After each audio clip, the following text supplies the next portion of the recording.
Bonani guys, igama ngiNqobile ngiphathela amazwibela omkhokha ngomhla ka-25 September. Guys, Mamizobe kade ehleli-ke nonkosikazi kaKholikani noMkhosi bedinga indaba yalaphaya ebandleni labo amaJudiya kaNgoza. Kuthe kusanjalo-ke waqhamuka-ke novo lwakhe uNomkhosi esho ukuthi ayimphethe neze kahle indaba yokuthi amadoda alaphaya ebandleni athatha amakhosikazi amaningi. Uyasho nokuthi abanye babo bayahluleka ngisho ukubondla unkosikazi babo nje ayimphethe neze kahle leyo ndaba. Usethi uMaMzobe banenhlanhla-ke bona ngoba iy'mbali zasethempelini kuzomele bayifundise ukuthi zesikolweni zifunde ukuze zikwazi ukuthi ziy'mele, zikwazi ukuphila impilo engcono. Siyavuma-ke noMkhosi ukuthi impela ngoba maningi amakhosikazi alaphaya ebandleni labo kuzomele babagqugquzele imbokodo nje impela beyiqinise ukuze ikwazi ukuthi iy'mele la emhlabeni. Hhayi-ke kuthe kusanjalo uMaMzobe wathi, we Nomkhosi, yazi kunento engifuna ukuthi ngithi fahla nawe. Usethi uNomkhosi, yini ma, yini le ufuna ukutshela yona? Uthi ngisacela ungisize nje ukuqaphela uNdlovu.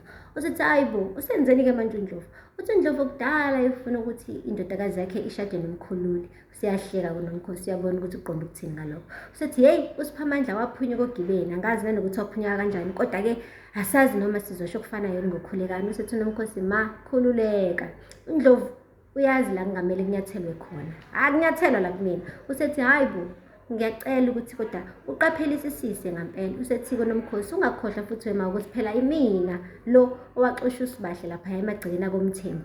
Ngakho-ke ngiyazi ukuthi mina abasoze bangikrossa. Usethi uMaMzobe, noma kunjalo mntanami, kodwa ungathi angikutshelanga, ngisacela nje wena uqaphele. Usethi-ke uNomkhosi, hhayi kulungile abangizokwenza njalo. Usethi good, yabo lo good amshilo guys, ubekade ezama ukushayelela isipikili sokugcina sokuthi lalela girl, ungathi ngeke kwenzeke kuwena. uNdlovu le ngikhuluma ngayo ngoba guys sekwayithi fahla vele le ndaba yokuthi sengathi uKholikani impela uyilo mkhulula amfunayo. Ngisho uSibahle kube wacela yena ukuthi akashade uyena ngabe kade avuma uKholikani akafani noSiphamandla, akaqinile njengoSiphamandla. So uNomkhosi impela agula bheke ngathi kukhona okumsina kumjeqeza.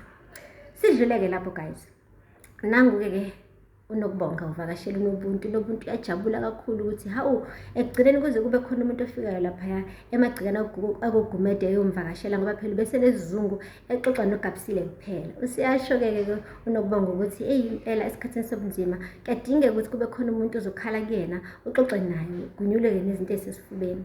Usiyasho-ke nokuthi naye impela uke wadlula ebunzimeni. Usiyabuza kuNobuntu ukuthi hawu kwenze njani? Usethi sisi, le ndaba engizokutshela yona ngisacela ungayitsheli muntu. Usethi uNobuntu, hayibo yindaba.